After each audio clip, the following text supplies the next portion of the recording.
Palermo Police Commissioner Ciola was summoned immediately from his box at the theater to take command of the investigation. This whole affair made Ciola sick to his stomach. Petrosino was a U.S. citizen and a police officer. Making matters worse was Petrosino's high profile. Never before had an American policeman been killed outside his country in the line of duty. Many back in America were bound to be enraged due to this murder. Men in power might begin to wonder why their man had not been afforded better protection. The murder was well planned and executed, from the tracking of the target to the killing of the lamps in order to facilitate their escape. Ciola knew the mafia had to be involved. It only took 2 days for the information of Petrosino's murder to cross the ocean. Lupo, who'd been hiding upstate from creditors, arrived to inspect the latest batch of counterfeit notes. Upon his arrival, one of the men met him at the door with the news. "Don Lupo, I just received word Petrosino is dead," the man said excitedly. Upon hearing this news, Lupo turned to his bodyguard and said, "See, I told you. I knew it would be done." As soon as word got out of Petrosino's murder, Ciola and his men were inundated with calls from all over Italy and the eastern United States. It wasn't long before he began to connect the dots from Morello to Cascioferro to the suspected hitman Constantino. "Lieutenant Petrosino's arrival in Palermo frightened too many people and threatened too many interests," Ciola concluded in his interim report. It seemed as though Cascioferro had an airtight alibi. He claimed he had been staying with the Honorable Domenico de Michele Ferrantelli, a nobleman who also happened to be a member of the Italian parliament. Ferrantelli recently employed the mafia boss as an agent and placed him in charge of the sale of produce from his landed estate. Still, Ciola persisted, obtaining a warrant for Cascioferro's arrest and confining him in a Palermo prison pending trial. This, of course, was not a major inconvenience for Cascioferro, who had fine foods, liquor, and even women delivered to his private cell at all hours of the day and night. However, Ferrantelli confirmed on his honor every word of Cascioferro's statement concerning his whereabouts on the night of March the 12th to investigators. To further quell the matter, 3 months after Petrosino's murder, Commissioner Ciola received notification that he was being recalled to Rome, and from there, forced into retirement. 4 months later, on November 16th, Cascioferro and Constantino were quietly released from prison, and the charges against both were dropped. Back in the United States, production of counterfeits continued at the same steady pace. New Morello capo Antonio Scala ran the upstate presses for the family and was in charge of crews all over New York and Pennsylvania, whose primary job was pushing counterfeit currency. Scala's top counterfeiters, Comito and Calachico, kept turning out new bills, with the family's upstate press printing about 500 notes a day, including over $10,000 of American $2 bills. Calachico had painstakingly retouched the plates, making his new counterfeits some of the best out there and far better than the $5 notes produced by Comito. Calachico's improved notes were much easier to sell, and demand for Comito's notes began to drop.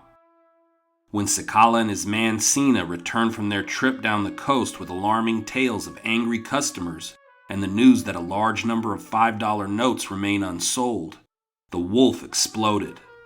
"Comito's shoddy work will cost us $8,000, and now the poor quality bills will have to be destroyed. Tell me, Antonio, what use is he to us?" Lupo demanded of Scala. "I'll go talk to him," Scala replied. "Perhaps I can motivate him to do a little better," Scala finished. Not one to wait around for tasks to complete themselves, Scala arrived with 2 men at Comito's home, which was not far from the farm, on the pretext of picking up a few notes. Once there, the men grabbed Comito and shoved a revolver down his throat.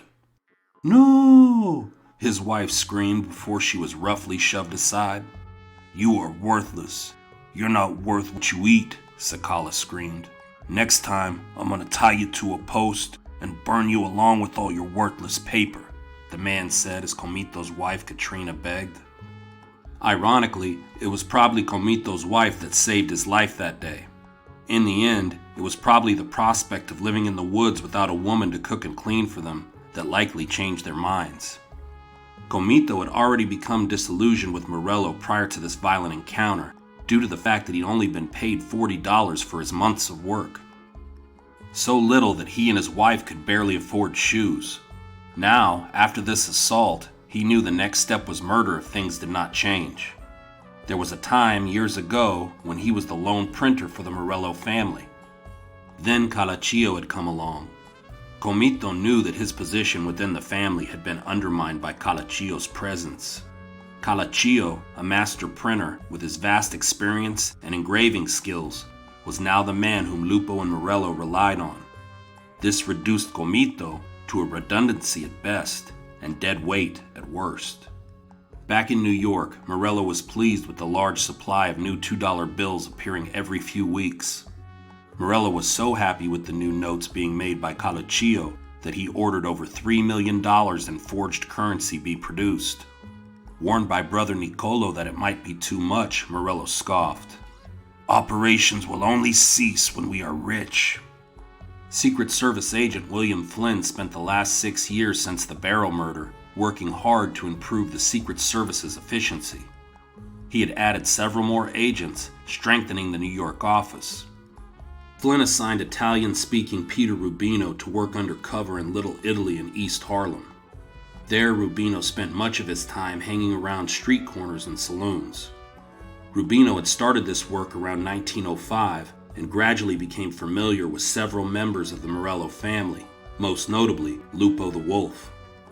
Lupo took Rubino into his confidence on several matters, but never mentioned forgery or counterfeiting. Flynn also developed several new Italian informants whose identities he kept strictly confidential. One of Flynn's most pressing issues, that was pointed out so eloquently by his old friend and colleague Joe Petrosino, was how well the bosses Morello and Lupo were insulated from the distribution of their counterfeits. Fortunately, his operative Rubino had made inroads within the underworld and now had a source to purchase counterfeit bills.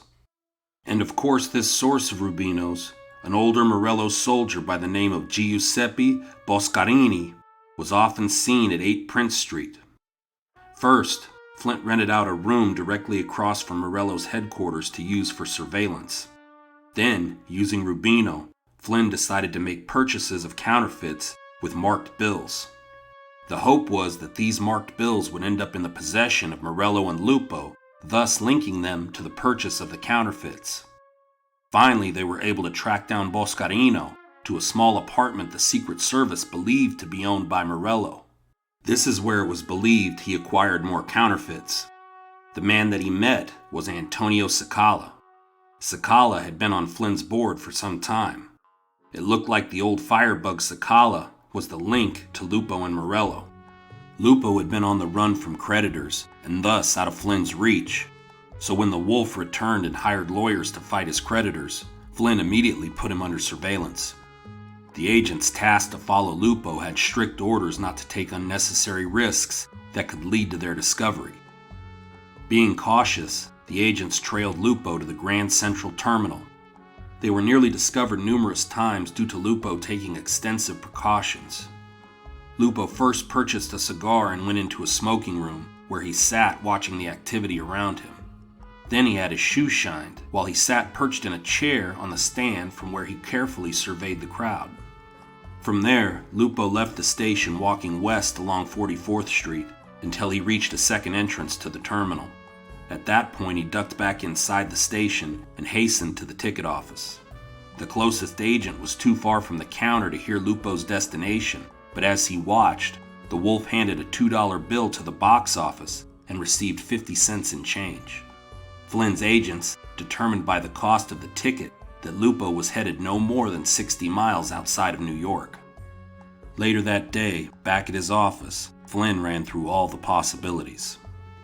"It had to be Poughkeepsie," Flynn stated to his men. "Didn't Lupo head to Ardonia when he was on the run?" another man said out loud. "Isn't that near Highland?"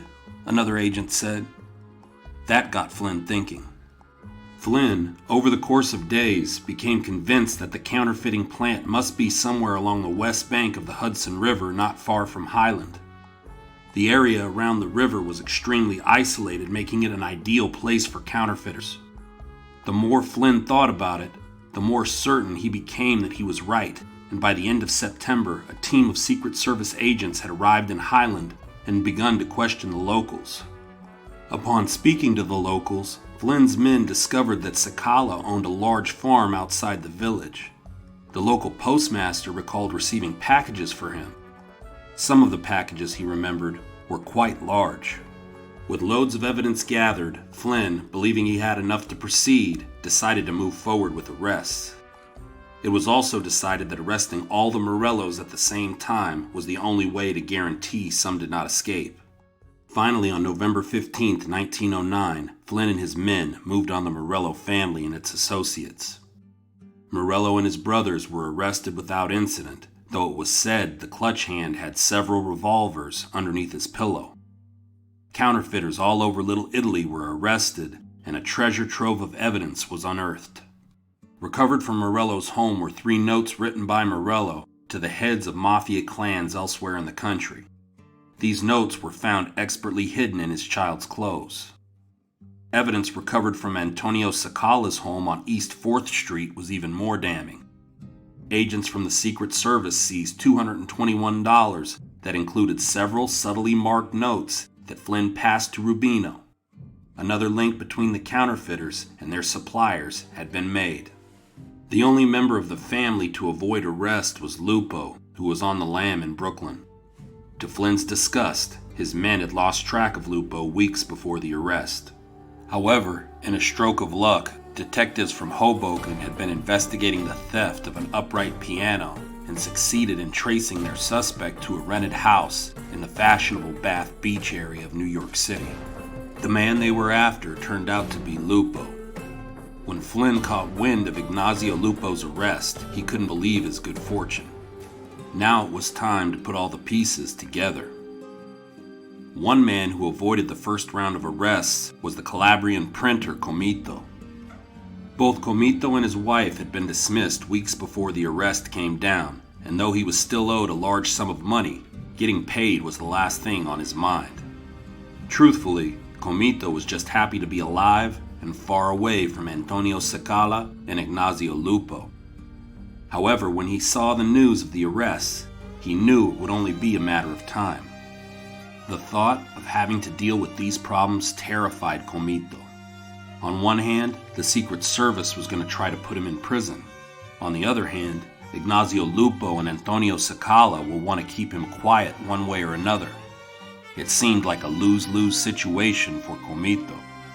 Flynn, during his interrogation of Calaccio, learned of a second printer, this mysterious Calabrian, who was the original printer for the family. After talking to Rubino and doing a little legwork, he learned the man's name, Comito. Flynn also learned that Comito was not a hardened criminal, and that it was likely that he, at least on some level, was an unwilling participant. This was good news for Flynn, as Comito fit the profile of someone who might cooperate. Once they had his location, Flynn paid Comito a visit. But rather than trying to bully or cajole Comito, Flynn, instead, came to him as a friend. Over the next few days, Flynn treated Comito with the greatest kindness in an effort to overcome the fear which at times got the better of him. Each night, the two would dine at some Italian restaurant. At first, Comito glanced fearfully about and did not eat. He knew the men with whom he had dealt with, and he knew their methods. Still, gradually, Comito would come to look on Flynn as someone who would protect him against the secret vengeance of the men from Corleone. Then, in a stroke of brilliance, Flynn pulled the rug out. Comito's home was raided. Within a week's time, Comito would come to an agreement with law enforcement, testify against the Morello family, and in return, he and his family would get protection, immunity from prosecution, and the money to make a fresh start somewhere other than New York City. After the deal was made, Comito began to come clean. Flynn was very impressed with the level of recall Comito possessed. From his introduction to Sakala, to the offer of a job in Philadelphia, to the river voyage to Highland and the remote house in the distant woods, Comito could tell you down to the detail. More than that, Comito explained the counterfeiting operation, providing evidence sufficient to incriminate nearly a dozen members of the gang. He also offered evidence against the gang's principals, Lupo and Morello, who would normally have been almost impossible to prosecute. He described Lupo's visits to Highland, toting guns and giving orders. He also described Morello as the leader of the family. Lupo and Morello, for their part, did not sit on their hands. They extorted Italian businessmen in Little Italy to pay the cost of a defense led by Mirabeau Towns, one of New York's best-known but most expensive trial lawyers. Morello also ordered the destruction of the Highland printing press and told his brother Niccolo to burn the remaining stock of counterfeits. Niccolo Nick Terranova had been reluctantly released by Flynn when no evidence could be found to prove his involvement in the counterfeiting. From jail, there had been a rush to construct alibis for the accused. Sakala, for example, made arrangements with 2 witnesses to claim that he had been ill in bed with pneumonia on several of the crucial dates. Morello, on the other hand, used his brother Niccolo to set up his alibi. The story was that Giuseppe Morello was a sick man. A pair of doctors, Salvatore Romano and Salvatore Brancato, would swear on oath that Giuseppe Morello had been incapacitated during dates critical to the prosecution. Meanwhile, with Morello and Lupo behind bars, Niccolo Terranova was tasked with leading the family. A quick reorganization needed to take place if control over the rackets was to be maintained. Niccolo Terranova was now the acting boss. Taking his place as capo of the East Harlem crew would be brother Ciro, with brother Vincent moving to acting underboss. Niccolo Terranova then touched base with the family capo in the Bronx, Gaetano Reina, and the family capo in Brooklyn, Salvatore D'Aquila, explaining the new family structure. Niccolo Terranova also promoted Giuseppe Massaria to acting capo of Lupo's crew. With things coming, the family felt prepared for its biggest test thus far. However, the government was ready for a fight, and they had tons of ammunition with which to finally bring Morello and Lupo down.